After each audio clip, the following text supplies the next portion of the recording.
If you're considering starting your own podcast, you should definitely check out Anchor because it is so easy and it is absolutely free. There are creation tools that allow you to record and edit your podcast right from your phone or your computer. They'll distribute your podcast for you to various hosts like Spotify, Apple, and Google. You're actually able to make money without any listener requirement as well through ads. It's everything you need in one place. Go ahead and download the free Anchor app or go to anchor.fm to get started.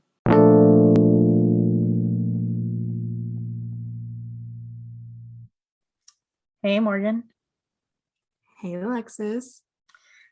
Welcome to this week's session of Switching the Narrative with us as your most unqualified therapist. And honestly, this week we need the session. It's been a week. I was about to say, we need the therapy. Today, we actually plan on talking about this term can be used for various things, but in this episode, we're going to talk about masking our depression and everything related to it. It's commonly talked about regarding autism and ADHD, but that's not what we're here to talk about today. We're going to talk about depression. But before we get into that, Morgan, do you want to talk about our little happy hour thing that we normally do? Yeah, so for all of our original listeners, you guys know that we have our little happy hour, our happy moments, where we kind of just talk about, something doesn't have to be big, it can be small, but something like happy throughout the week. And we've been pretty good. We've been pretty good with it. But like Lexus and I both were just talking before the episode, and it's like sometimes we're not good. Sometimes, yeah. As that Bo Burnham special says, how we feeling out there tonight? Yeah, I am not feeling good. That's Oh my God. The one that I was literally like gonna refer to was the one from, I think it was like Love and Basketball or Love and Hip Hop, where she was like, "Are you good? Are you good?" And the girl's like, "Yeah." She's like, "No, you're not good. You're not good. And it's okay to not be good." Oh my God. Yep. Where all of those depressed memes right now. I made a TikTok about just my interesting week and someone commented on it. Like, of course, they were being nice, but like, I was like, I was just bitching to bitch. And this girl commented, "Hey, it's going to be okay. You got this. Take a deep breath. Things happen, but you got it." And I was like, girl, just let me be sad. Oh no, she's like, just put it on a shirt and let me have my moment. Yeah. So, what's been going on with you? Honestly, I'm still kind of like processing everything, but basically I've kind of come to terms. I've also been, I had a brief session with my therapist at the beginning of this week, and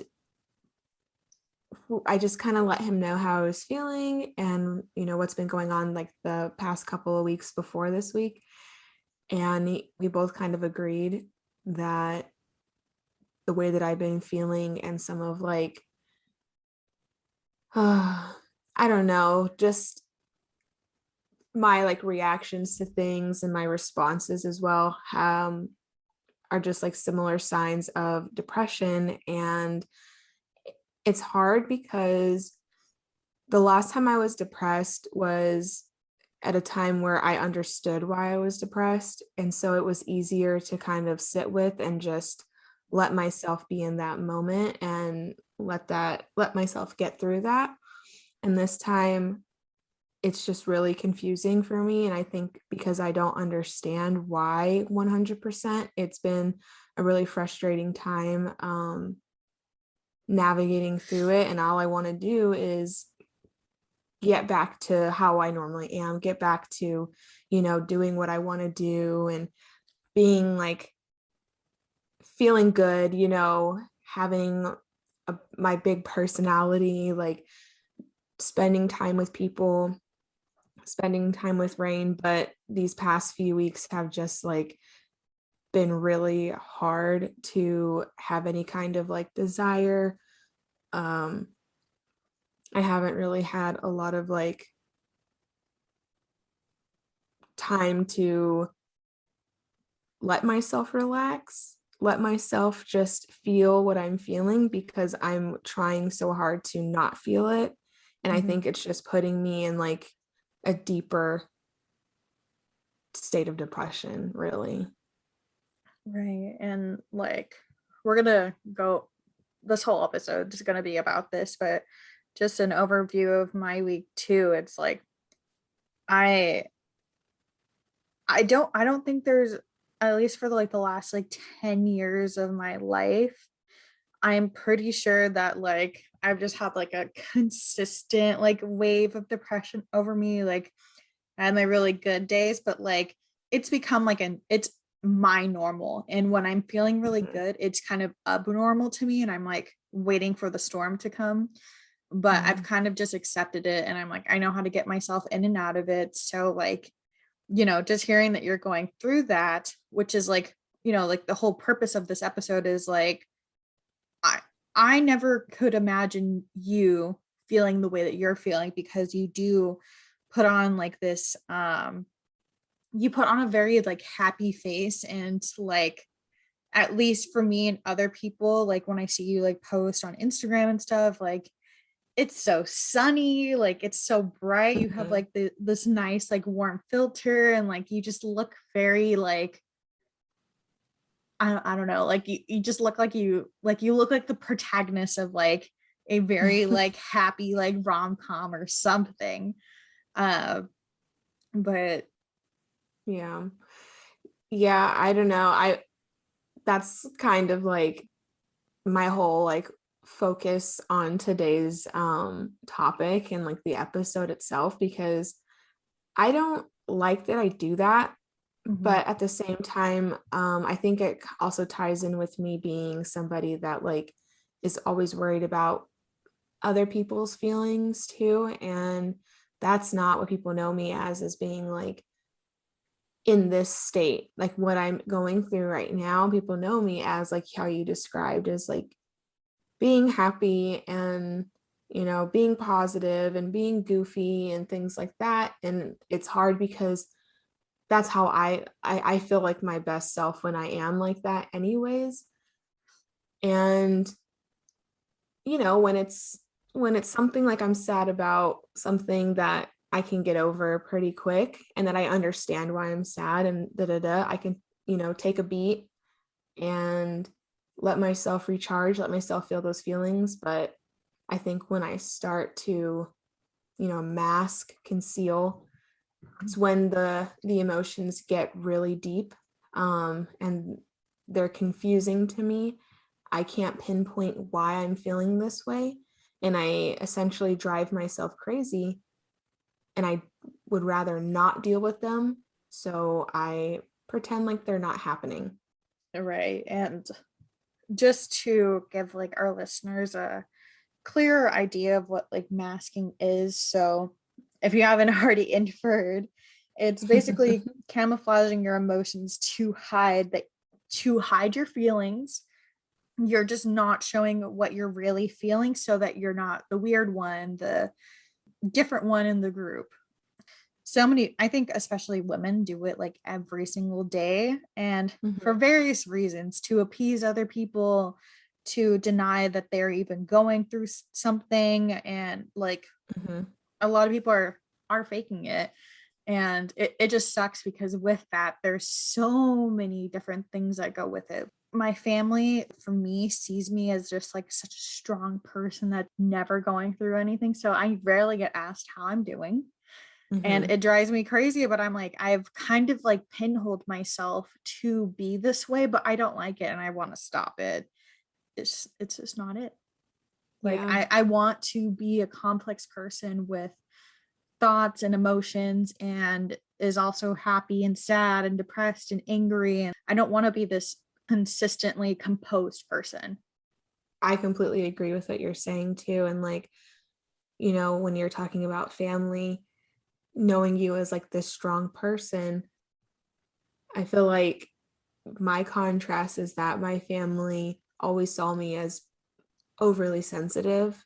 That's how they just described my feelings, like growing up, my cousins would call me like the crybaby. And I mean, obviously when you're younger, sure, like, but as you get older, that just makes it so much harder to express yourself. Because if you're not being, if you're not at your best at like all the time at all times, then people would like what I've experienced is that some of my family would rather not, deal with what I'm going through, and much rather, just because it might be easier, tell me like I'm being overly sensitive, I'm being dramatic.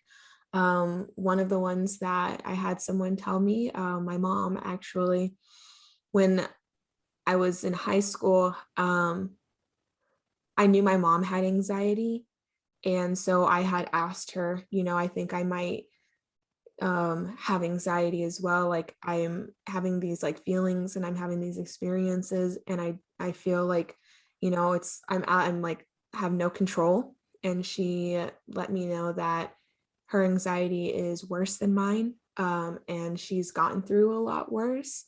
And so it just kind of makes me, or it's made me feel like people won't take when I say that I have anxiety or I'm experiencing, these feelings, that people won't take them serious.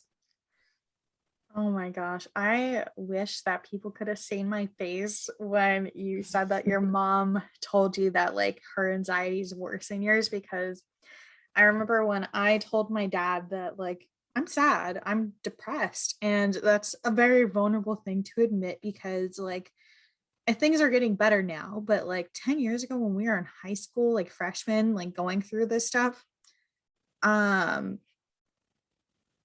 not like it just wasn't as progressive as it is now. And it's amazing the changes that we've made in just 10 years. But like my dad told me, what the fuck do you have to be depressed about? You have a roof over your head, you have food on the table, you have friends, you have parents. What do you have to complain about?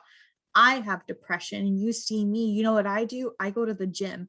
I do this, I do that. And I'm like, and like looking back on it now, I know that my dad was not handling his depression well. He instead formed like an addiction to, going to the gym and faking it till he makes it. And like his depression kind of came more out in like an angry way. So like Mm-hmm. his like little bursts of like anger that he would get would be from like bottling up his like sadness, not knowing what to do with it.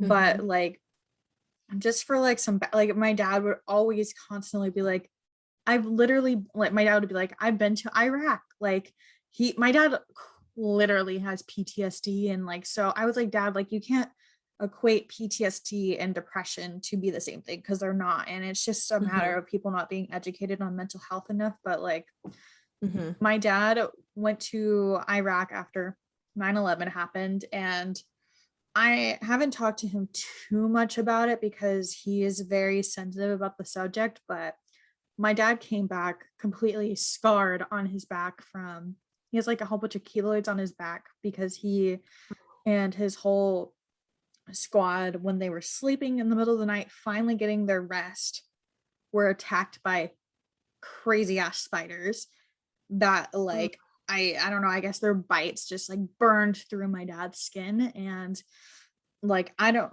want to get too graphic with it, but I just know that he was traumatized from that whole situation. So because he's uneducated on like what depression is versus PTSD, he was like, you've never been through something as traumatic as that, so like obviously you don't have depression. And I was like, Dad, it's not the same. Like, and if we want to go there, like I can talk about our whole childhood and what you and our mother put me through, but that was a whole other thing. But like luckily now I've been talking to my dad about therapy, and he's like, how is it going? Is it going good? And I'm also working on getting my youngest brother into therapy too.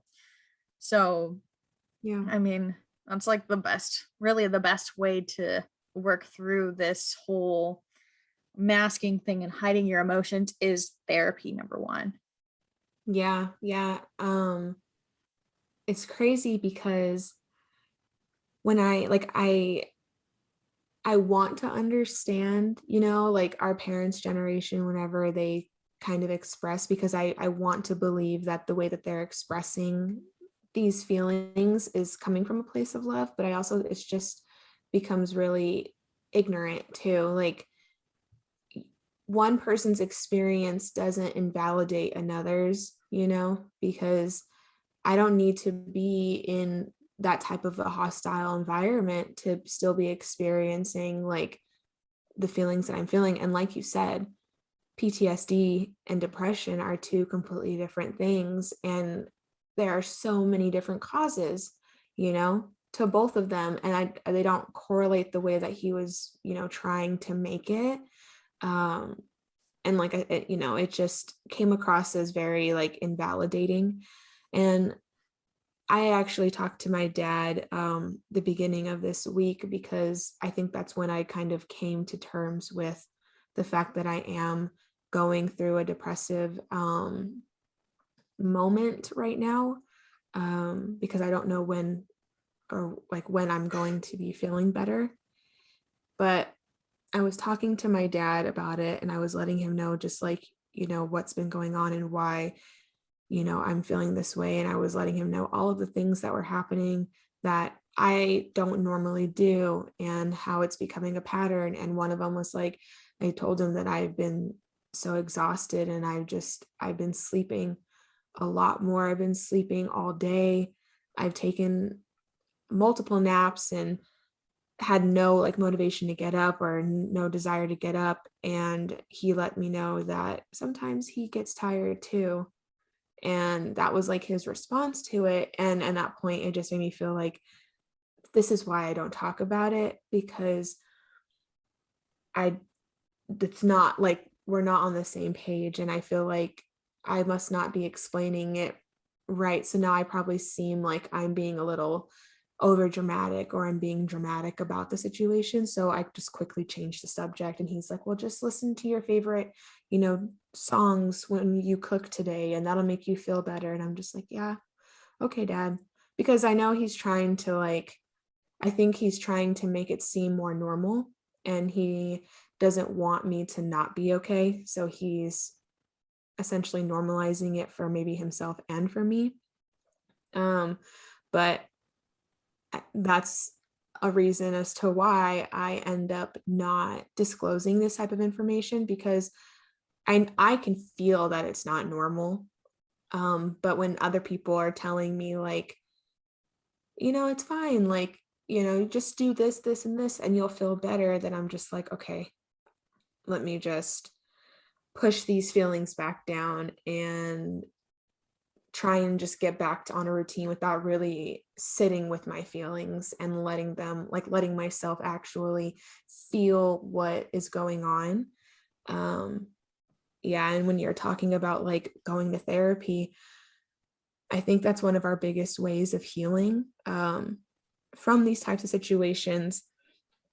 I think I had also put something down about like boundary setting, because I know we've talked about it before, but certain triggers, like certain words or phrases, remind me as to why I conceal a lot of my feelings, or I mask a lot of my feelings to begin with. When people tell me that I'm being dramatic, or when people tell me that I'm being, too sensitive, or when they say like, oh, it's not that serious, it just brings me all the way back to the beginning of growing up and getting told that over and over again anytime I expressed myself. Yeah, and it's just it sucks that people are so invalidating, but you and I are very complex people, and I know that we think about things very like intuitively, and we can recognize that these people are only equipped with the tools that they have, and they probably have never had to like branch their mind in that way to think like, oh yeah, just because they haven't been through what I've been through, like it also means that they can have depression, they can have anxiety. Like they probably never had to think that before. And it Mm-hmm. sucks, but it is what it is. And I can say like just with my dad that like just continuously talking about it, my dad's made a lot of progress, and I love him a lot for that, but I know that there's still things that like him and I can't really talk about. So I've Mm-hmm. turned to friends that are like-minded, you, my boyfriend, my therapist, that people that have like the emotional capacity for it. So it sucks that like I guess we still kind of have to like fake it with our family members, but it's Yeah. just it almost feels like more emotional labor to have to ask for some fucking sympathy or Yeah, empathy about it. I was wondering, I wanted to ask too, like, do you feel like maybe your family like will deflect or invalidate because they see things like depression, anxiety, like certain disorders as just like this big negative, or just like they don't want to come to terms, like they think that that means that something's wrong with you in a way that is like they just don't want to deal with and they don't want to believe. Mm-hmm. Yeah, my family is very traditional Mexican, and they have always turned to everything except like professional help, everything except for science. Mm-hmm. They believe you can pray the sadness away, work out, just push through it, sort of shit. And like one of my family members, close family member, was the first one to finally like, she ended up having a seizure and went through really bad postpartum depression, and was later also found to have schizophrenia and bipolar disorder. And oh my God, that shook up our family because they could not pretend it wasn't real anymore. That was insane to me. Like, I remember, kind of off track, but I remember going to visit my aunt at the mental hospital because, Mm-hmm. like, and I tried really hard to validate her, even like I was a teenager going to visit her, and I didn't fully comprehend everything that was going on. All I knew is that, like, she's over here trying her best, and I'm not going to tell her that what she's going through isn't real because it's real to her. Mm-hmm. And like, I mean, it quite literally is all in your head. Just because other people can't see it doesn't mean it's not real. But like when I went over there, I remember waiting in the waiting room with all like the other patients, and I looked around, and there was this woman who had like really, really bad schizophrenia. And she was literally talking to open air, and like nothing was there. And my mom started talking to her and started trying to get like really biblical about it. And this lady was like, I'm talking to like angels right now. And my mom just took it like a whole other direction. I was like, Mom, it's not that fucking deep. Like, just let these people like experience what they're going through. Like, you're not a doctor. You Mm-hmm. quite literally are probably making it worse. But I don't remember where I was going with that. But like, it was just crazy to like see different types of mental health issues right in front of me when my whole family had been denying it for years. Yeah, my my grandma, I love her, but when I was diagnosed with MS, anytime I would talk to her about it and I would say, God forbid, I would say like, "Oh, yeah, my MS," she would say, "You don't claim that. That's not yours. God didn't Oh give my that to fucking you." God. And I, after she had said that like a few times, I had looked at her and I was like, well, then who gave it to me? Like, or I was on the phone with her and I'm like, who gave it to me then? Because like I didn't have it a few months ago. Like, like I understand that this is your belief, you know, and you believe that like things can go no wrong, at this person can do no wrong. But it's like I wasn't even thinking about God in this moment. I'm thinking about the experience that I'm going through right now, and like you sitting here and like I'm being open and vulnerable with you about something that is really affecting me right now, and you telling me don't claim that. God didn't give that to you. So that's not he didn't give that to you. It's not yours. Really? Because I'm dealing with it every single day. Like, I get what she was coming from. I understand the sentiment of it, but at one point, fuck the sentiment. Just listen to people and let them go through what they're going through and be supportive. Like, it doesn't have to turn into this whole like sort of lecture, or like let's talk about it philosophically, or let's bring God into it. Like, I really wish more people knew how to talk about it. Yeah, and it's just like it becomes a part of like when it comes to stuff like that too, I wish I could talk to her without it always going back to that, because she'll tell me things like how God has a plan for everybody. Everything is always like, it happens the way that it happens for a reason, but then we backtrack and it's God didn't give that to me. Like, it's just like in those moments it just becomes so hard, and that's another reason why, like, I don't talk about MS with my grandma anymore. You know what I mean? She asks me how I'm doing, I'm fine. Like, I don't bring those things up because those are the types of responses that I get, and I feel like I can't be authentic about what's going on with me because now I have to like tiptoe over my words, or else suddenly it's like, you don't claim that.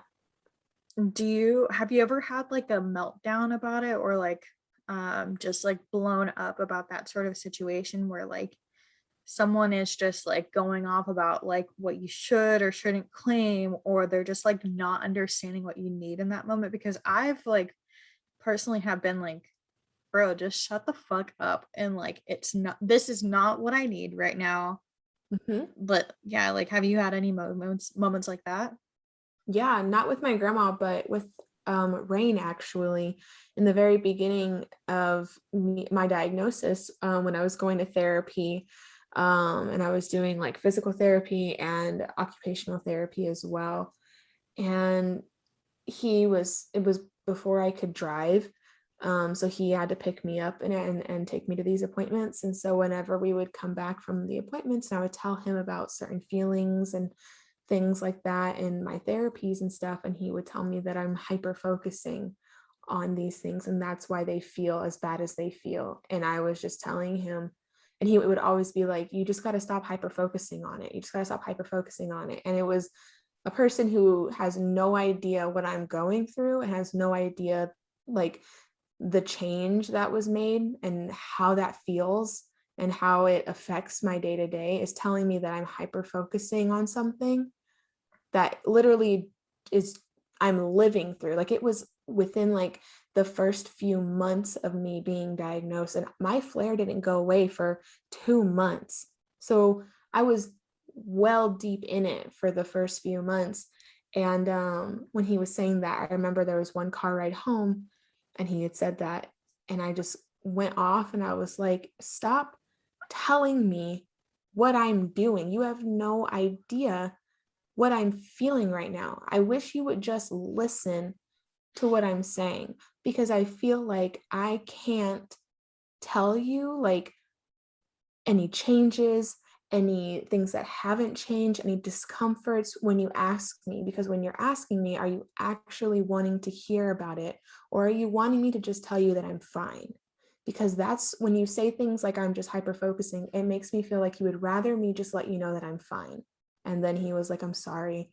That wasn't my intention. You know, he understood what I was coming from, but it was just like after so many times of him saying that, I just like hit a breaking point because I'm like, nope, I feel so alone in this moment. I think with him as your partner, I know that you guys have like definitely worked through that and everything, but like so many people are just like are not good listeners. You need to be an active listener, especially about this stuff, and quit being fucking lazy and making like, when someone can tell that you're not listening to them, that's when they start closing up and they're like, "Oh, I'm fine. It's Mm-hmm. okay."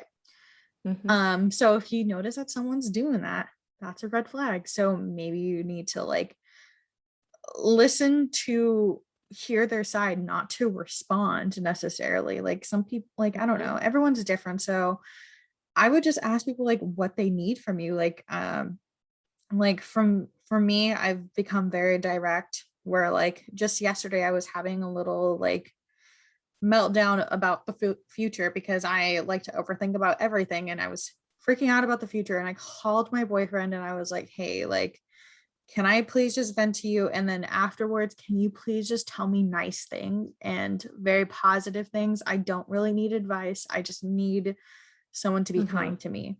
And he did exactly that. And it sucks that some people can't even do that for you. They just like, Yeah.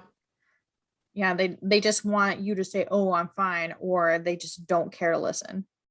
Yeah. Like, Rain and I talked, and we actually, in the beginning of me going and seeing a therapist, we would do like every month we would do like a check-in together with my therapist, just because to see how like we're adjusting to this new thing being MS. And we had kind of talked about that, and he was letting me know that his intention is he always wants to help people. So his intention is having a solution for me because he wants it to help me. He's doing it in a way that in his mind he thinks is going to um, help me fix the problem. And I just let him know that sometimes I just need, I don't need someone to fix my problems. I just need someone, like, I need someone to listen. And he is like, yeah, I understand, from this conversation that sometimes I just need to listen. And if you ask for help, that's when, I can offer that assistance. And I'm like, yeah, it's hard because I don't expect people who aren't don't have people who don't have MS, I don't expect them to know how to help me feel better, and I'm not looking for that ever. A lot of times with this, because it is an invisible illness, um, you will never know unless I am like showing you that I am in pain, or that I'm showing you that I'm in discomfort, or that I'm fatigued. You'll never know. So I just sometimes need for them to just listen, and kind of hear what I'm saying. And I think that's what causes me to put that, that wall up or to mask, is when people try to tell me all of these different ways. And I know the intention is there, but like, oh no, you just need to do this, or oh, you just go vegan, or oh, you just have to exercise more, and this and that. And it just makes me feel like I don't think you're really listening to me. Like, that's not what this is about. Yeah, sometimes it's just as simple as asking people, "How are you?" Um, Mm-hmm. I feel like because you seem composed and like very happy quite often, and then like the comment I get a lot, like from so my dad in particular, like sometimes he'll call me and be like, "How is my perfect daughter?" Or like my brothers will like have this idea that my life is just so easy because I make it appear easy. And so they don't really genuinely ask me how I am. They just assume I'm fine. And, ever since I was a little girl, I've been told, "You're so mature for your age. You have such an old soul." Me too. That is not a fucking compliment. And if you see a kid who you think in quotes is an old soul, you should be concerned because that's from, you know, high sensitivity trauma. Mhm. There's a lot of different layers there. It's not a compliment. These kids were forced to be that way because of their circumstances and like the people in their environment. Yeah. But yeah, like I've always hated that. Like no one in my family ever asked how I am. And so in turn, like I've had to put up this wall, like this illusion that everything is fine. And in turn, people tend to think that I'm stuck up Mhm. or that like when I do okay. And then here's another thing is like I try really hard to be vulnerable. And then it just sucks when I am vulnerable. People are like, really? Oh, you need help this time? Like I hate like the negative connotations that come with it, like the smirks, the eye rolls, sarcasm, yelling, any weird shit when I finally like break down or I'm like, help me. I've had to like really work to get like my point across, but it's just so hard when like people are so determined to see you one way to like break past that. And like, it's Yeah. just wild that some people just don't have the capacity to see you beyond like your Yeah. persona.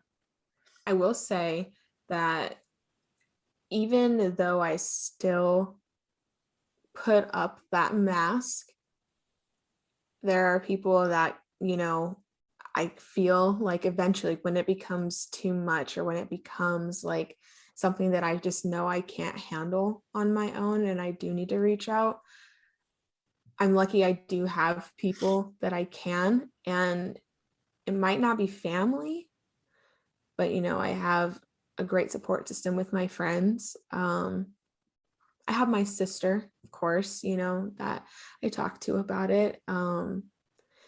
And after experiencing this, like, it just like really reassured me that depression is, it's there's so many different like ways of what depression looks like. It does not look the same. Like, my depression is not how, yours might be. And I was talking with my friend Maria, and she was letting me know that, like, because I was confused, like, why am I still able to get up and like do like things that originally I would look at as like doing them because I want to do them, but lately it's just been like an obligation. It's all felt like an obligation because someone's asked me to do something, and deep down I want to do it, but then when I'm there, I'm like, I don't want to be there because I'm way too in my head.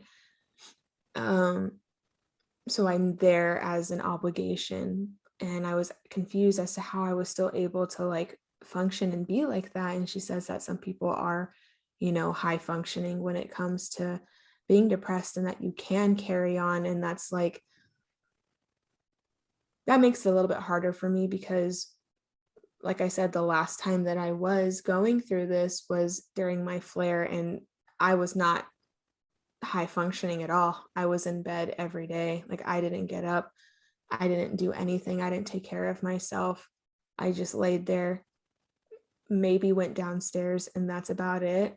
And then this, it's like I'm running errands, I'm helping people out. I'm doing things like that. Like, I'm cooking, but I'm not doing things for myself, and I'm not doing them like, I'm not feeling how I want to feel when I'm doing these things. I'm not feeling the desire, Mhm. the want. It's just, I have to do these things, kind of a thing. Yeah, and I mean, what you're describing is definitely high functioning. So Maria was on the right track, and I think that a lot of people in our generation are forced to be that way. Because I mean, if I think the fear of homelessness, losing what we've worked for, is enough to Mm-hmm. make us push through it. But like, I definitely understand that feeling of just not being fulfilled, no matter what I do. And also with like being in a relationship too, it's like, I feel like I have this obligation to Rain, my husband too. Like, I can't just tap out. I have to still be there, and I want to still be emotionally available to him, and I still want to be like, you know, I want there to be a presence. And I didn't tell Rain about how I was feeling until this week as well. And it's like, I think it's made it a little bit easier. Like, today I had a better day because I think the more people that I talk to about it, um, the more it's sitting with myself, and I'm like able to say, like, this is what's going on right now. I have to just, like, you even told me it's important to extend yourself grace during these situations and know that we're not going to be okay all the time, and we're not going to have, the ability to just like function the way we always do, and that sometimes it's okay to not be okay. And I'm just like trying to extend that grace to myself right now after Mhm. hearing that, and reminding myself, like, it's okay. Like, this is something that's I'm going through right now. I need to allow myself to kind of go through these motions, and it'll be okay. Yeah, and I mean, like, I know that a lot of people, when they are going through that, they don't want to be going through it, but it's Hmm. important to process your emotions, and denying your feelings like that is just another form of faking it, another form of masking, and you're gonna explode eventually. And like, it's just not healthy to do that with depression itself. Like, um, as someone that has it pretty like frequently, I've I kind of have like a routine where I'm like, I need to allow myself to I don't want to like, I don't allow myself to do this for too long. So if you personally can't handle this, don't do it.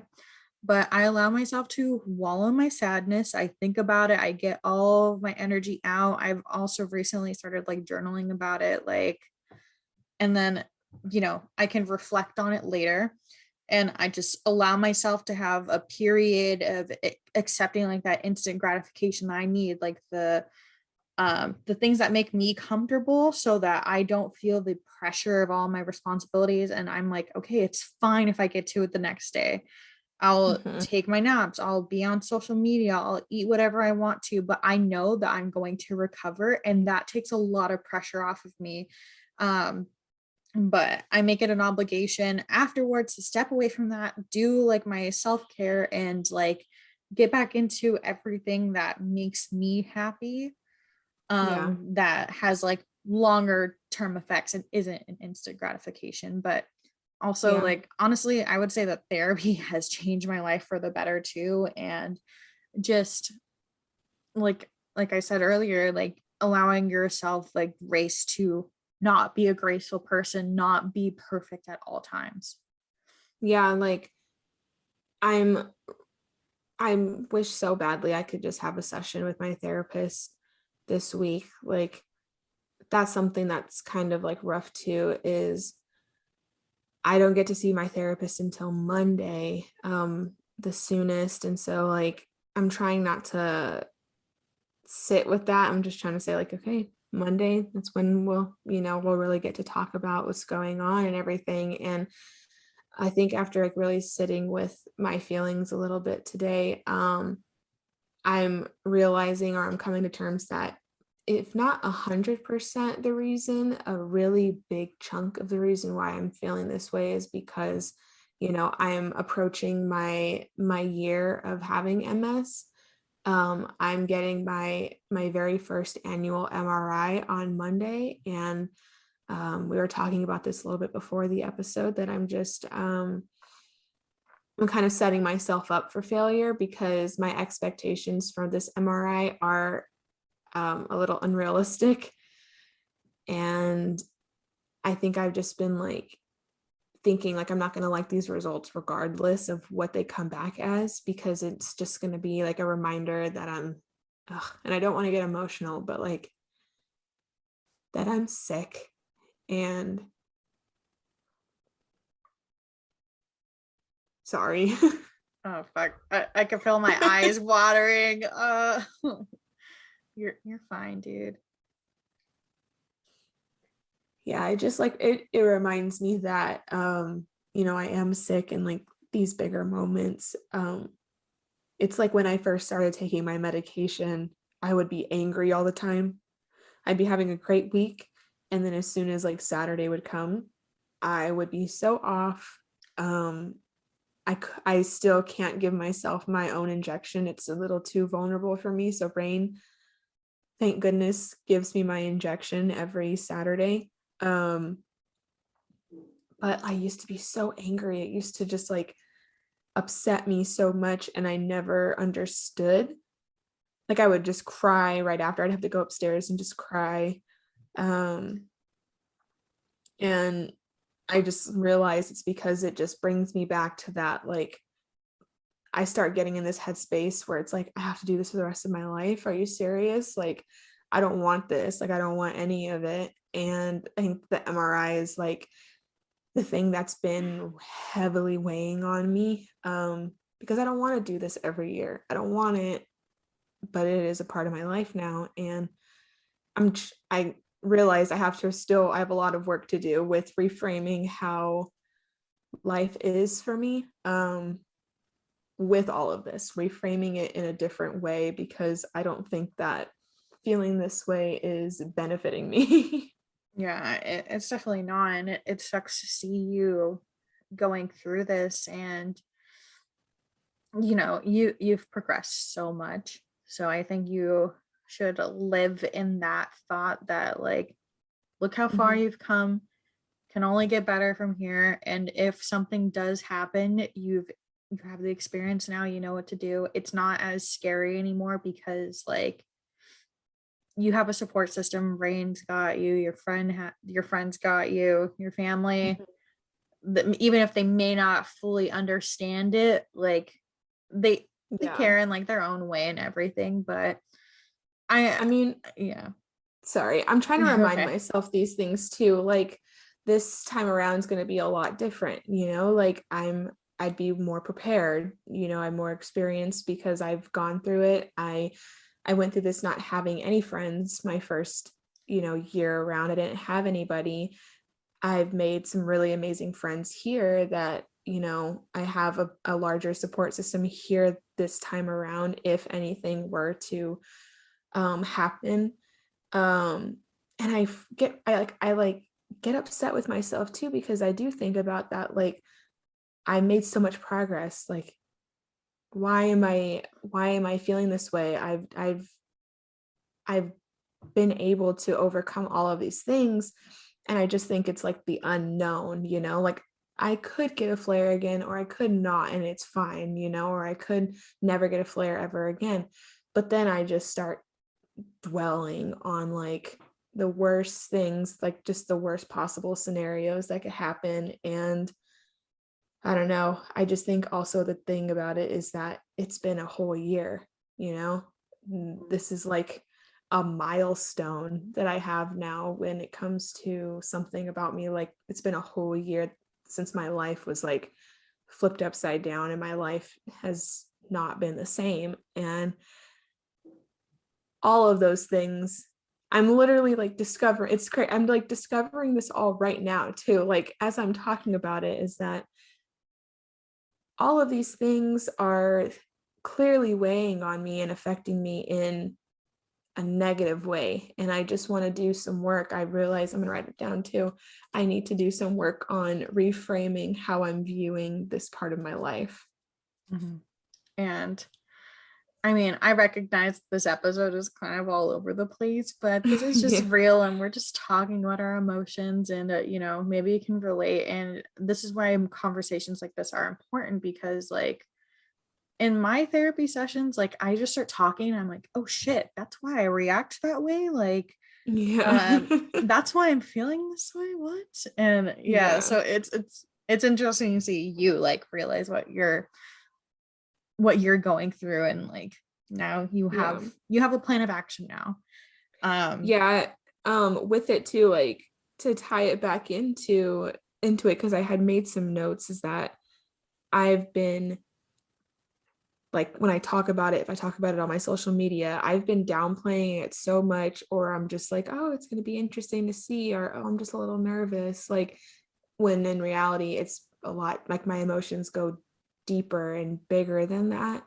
Mhm. And talking about it, like with Rain, I downplayed it so much. I've just been like, yeah, it's gonna be a year. It's gonna be crazy to see like what happens. Like, and I've been saying like, oh, I'll know how to prepare this time. Like, but that's not what I'm thinking in those moments. I'm scared. That's just what it comes down to. And I haven't said that out loud. I haven't voiced that, that concern. Like I've just been like, yeah, just a little nervous or curious, or more digestible emotions for other Mhm. people. And I think that's why I've been so confused with why I've been feeling this way, is because I think I started believing that no, Mhm. why am I feeling like this? I'm just a little nervous. Like why am I feeling this way? Yeah, I do think that being blunt about your feelings and saying it in ways that are just what it is rather than something easier to digest kind of like reframes the whole narrative of it where that person knows that they can be just as vulnerable with you as well. Yep. um When do you usually conceal, or like when do you usually mask? Do you ever realize it, or like so with me, I with my family it's just a whole different things, but even like with my friends and stuff, like there will be several things that deeply upset me Mhm. and I'm like, all right, let me work through this logically. Like, so this is another thing that people just think I'm okay all the time, is because in my mind, I am thinking of 100,000 different scenarios. I'm like, all right, I understand why the person reacted this way. I understand why they did that. And I work through it logically in my head so that it no longer is an issue. And then I'm like, all right, I guess we're done here. We're fine. Checked out of that emotion. And like, yeah, sometimes that works for me, but sometimes I'm like, fuck, like this Yeah. is this is not it. And like I have become more open and vulnerable, but like at least with my close friends, they can kind of see when Mm-hmm. I'm getting pretty depressed and stuff. And I live with friends, so it's a little bit different. Like Mm-hmm. I don't have to, look pretty for them. I don't have to be presentable. Like I can just kind of be whatever. So I don't find myself doing it as much, but like it's just almost like a natural reflex for me to not lean on anyone, to like I've just it's a coping mechanism for me to not lean on anyone because I don't want to be Yeah. hurt by their reaction. Mm, I could see that. I don't like to lean on people because I don't want to be too much. Like I'm always thinking I'm going to be too much for people.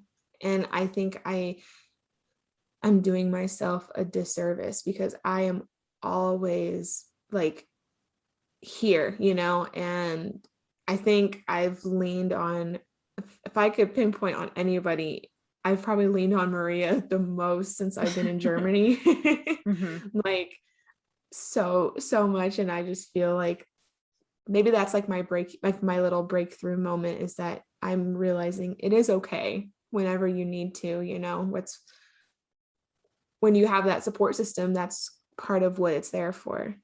Right. And I'm a firm believer in that you'll never be too much for the right people. Yeah.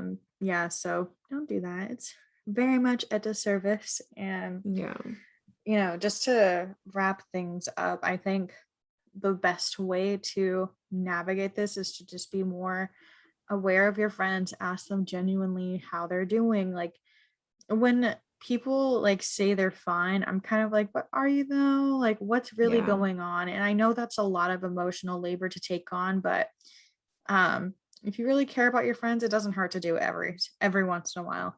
Like you, if it's too much to take on another person's emotions, that's fine too. But just letting a person know that like you're genuine and you actually give a shit is more than enough, and they'll come to you when they're ready. Yeah.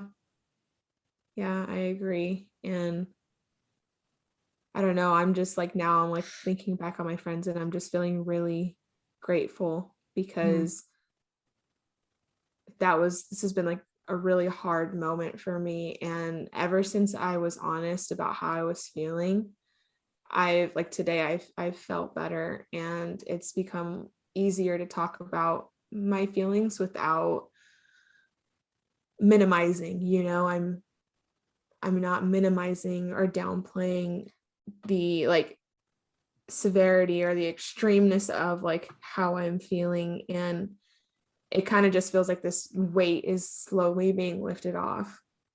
By us downplaying our emotions, we're basically doing the same thing our parents did to us. Mm-hmm. So I don't want to be like basically a bad parent to myself. I got to unlearn a lot of those bad habits and like kind of toxic things that my family said to me. And it is a Yeah. disservice to do it to yourself.